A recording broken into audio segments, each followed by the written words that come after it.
बिस्मिल्लाहिर्रहमानिर्रहीम मोहतरम रुणु خويندو ډاکټر آصف اظهار یو پیرا بیا تاسو سره او نن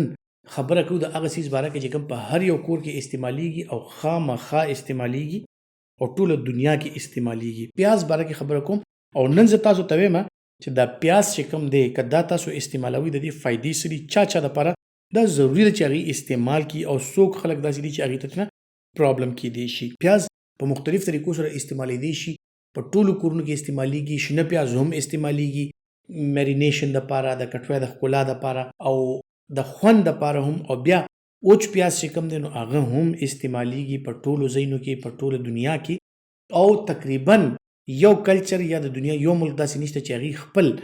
خوراک کې چې کوم دی نو د پیاز استعمال نه کوي ډیر مختلف طریقو سره استعمالي دي شي یعنی په سلادو کې دا کچا خوړې شي کټوي کې دا پخې دي شي دینه علاوه شنه پیاز یا اوچکړی پیاز دا هم استعمالي دي شي او که تاسو وګورئ نو د دې پیاز یو خپل ذایقه ده نو که دا تاسو ډیر ډیپ فرای کوي او کریسپي کوي دا براون شي کله کلک شي دا غي خپل یو مزه ده چې په حلیم باندې یا مختلف ځایونو کې په سپینو ریجو باندې چاولو باندې خلک دا اچي او د دې استعمال کوي نو یقینا د خوراک هغه مزه هم ور سره راشي بل دا په سلادو کې که تاسو وګورئ اکثر خلک سلاد استعمال کوي نو په دې کې چې کله پیاز نه وي نو هغه سلاد داسې نیمګړی ښکاري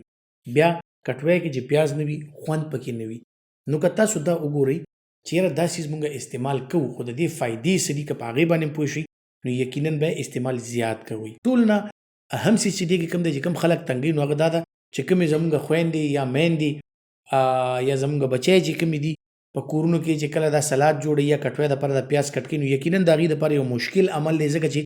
دې کې دا کمې اوبه دي دا دونه وولټایل اوبه دي دا داسې طریقې سره دغې چې دا الوزي لکه د سپری په شان چې کوم دی نو دا خوريږي نو که تاسو دلته پیاز کټ کوئ نو د کور هغه سر پورې بوی هم ځي او کم عاجز زنانه چې کټ کوي یا کم شیف نارینه چې کوم دی هغې کله کټ کوي نو د سترګو نه ورسره یو اوبه هم را رواني دا لږ ایریټنټ شان دی نو دا تریخوالی دا پکې وي دې وجه دا ده چې دې کې مختلف داسې څیزونه دي چې که زه تاسو ته ذکر وکړم په هغې کې جناب د ټولو نه اول راځي B1 B12 B6 B3 یعنی وایټامین بی کمپلیکس ورسره وایټامین سی دی ورسره فولیک اسید دی ورسره آیرن شته دی او په دې کې بل یو سیز دی د جناب سلفر د سترګو سوځېدو خبره ما وکړه وولټایل شی دی سلفر د دې اوبه پکې ښه ډېرې دي په دې پیاز کې نو چې کله دا سلفر او د اوبه مکس شي دا کله د اوبه فیومز ته جوړ شي دا لړ شي نو د دې سمیل او د دې دا تیزابیت غونته کې د دې دا ترشوالی دا سترګو تم راځي او ستاسو د سترګو نه اوبه روانې شي نو دې کې سلفر ګوره ډېر زیات مقدار کې موجود دی او تاسو ته زه اوس د دې فائدې ښیم چې د سلفر فائدې څه دي سلفر جناب یو انټي سیپټیک دی نو که د پیاز استعمال تاسو کوئ په خوله کې جراثیم مړه کوي ټیک ده جراثیمونه پاک شي ستاسو دغه اوس که د پیاز استعمال د سلادو په طور باندې کیږي نو هغې سره یو انټي سیپټیک دی څنګه چې تاسو ته ما وویل نو ستاسو د معدې مسلې ورسره حل کیدی شي د معدې چې کوم جراثیم دي هغه ورسره ختمېدی شي په کولمو کې چې کوم فرینډلي بیکټیریا دي هغه پاتې کیږي او کوم نقصان دہ بیکټیریا دي هغه ورسره ختمېدی شي نو که تاسو کله هم خوراک کوي لږ شان پیاز هغې سره د سلاد په طور استعمال کوي یا خپل خوراک کې استعمال کوي نو یقیني طور تاسو ته دا فایده ترې حاصلېدی شي بل څنګه مو وویل چې په دې کې فولیک اسید دی په دې کې وایټامین سی دی په دې کې وایټامین بی کمپلیکس دی بی کمپلیکس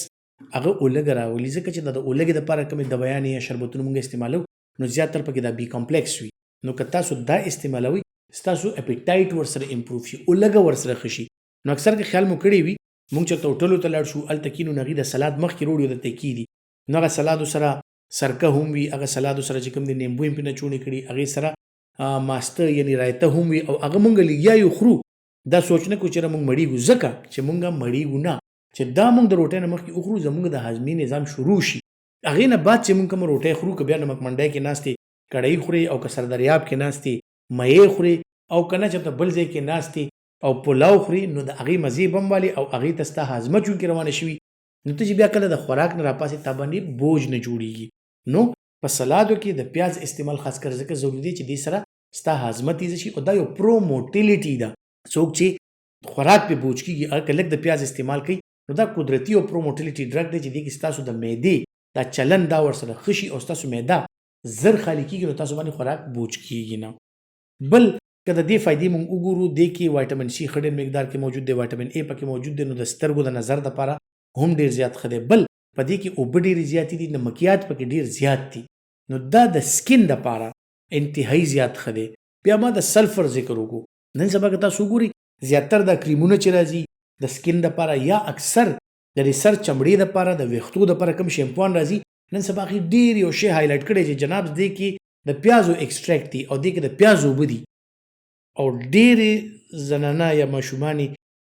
خصوصا زموږ په کلو کې مو په دې د هغې ځان له د انډې نه او د پیاز نه مختلف قسم اوبه وباسي د هغو کې واپس ویښتو کې لګوي ځکه چې ویښته ورسره چمکدار هم شي ویښته ورسره نرم او پاسته هم شي او ویښته ورسره پریوتونه هم بچ وي بیا خصوصا دغه سیز چې کوم دی دا سلفر چې څنګه مویل چاته د سکین مسلې وي خصوصا د خارښ یا اکزیما چې کوم دا سپونې دی په دې کې که د پیاز استعمال زیات وشي نو د دې د سلفر کنټینټ چې کوم دی دا زموږ د سکین لپاره انتهایی ښه دی ځکه چې سلفر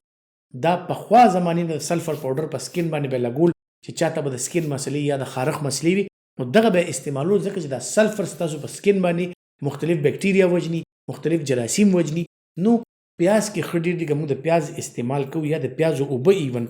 هغه مختلفو څیزونو کې اکثر خلک مکس کوي په سکین باندې لګوي نو سکین ورسره تازه هم وي او د سکین چې کومې ډېرې بیماریانې دي هغې نه هم پې بنده محفوظ وي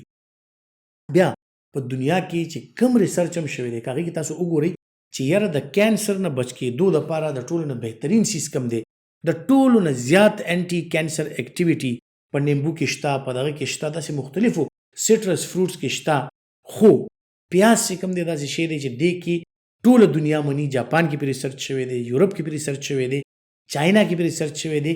چې د کینسر نه بچ کېدو دپاره تاسو سره ټول نه بهترین هتیار په نیچرل څیزونو کې چې دی پیاز دی نو که تاسو د پیاز استعمال کوئ د کینسر خطراتو نه پې بنده محفوظ وي ستاسو امیونټي بوسټ کوي بیماریانو نه به بچ وي پې هاضمه به دې ښي سکین به ښي نظر به ښي دغسې ډېر داسې څیزونه دي چې کوم د پیاز سره خو زیاتر د ویښتو سکین او د سر خشکي دا چې کوم وي که دغه خلک د پیاز استعمال کوي نو هغې سره د هغې صحت ډېر زیات ښه وي بیا زمونږ موسم چونکې داسې د ګرمۍ سیزن اوږد وي 8-9 میاشتې ګرمي وي نو اکثر زما خپل ځاني دغه دی یا څوک چې ما لیدلی دي زمونږ کم یاران دوستان یا زمونږ پښتانه چې کوم دی دی چې کله خوراک ته کښېني او په هغې کې سلاد نه وي په هغې کې چټني نه وي د ماستو او هغې سره شوملې نه وي هغه خوراک ورته خوند نه ورکوي ځکه چې دا قدرتي څیزونه دي نو د پیازو نه فایدې واخلئ هم په خپلو پخلو کې هم په خپلو سلادو کې مختلف طریقو سره تاسو استعمالولی شي او د دې چې کومې دا بېشماره فایدې تاسو ته ما بیان کړي دا ټولې ته یقینا تاسو حاصلولی شئ امید لرم چې داسې د نورو څیزونو باره کې به هم زه تاسو ته د هغې فایدې د هغې نقصانات بیانوم او انشاءالله دا ویډیو لایک ضرور کوئ شیر یې ضرور کوئ زموږ حوصله افزایي کوي چې تاسو له همدغسې ویډیوز جوړو او تاسو ته همدغسې معلومات درکوو خپل ډېر خیال ساتئ الله پامان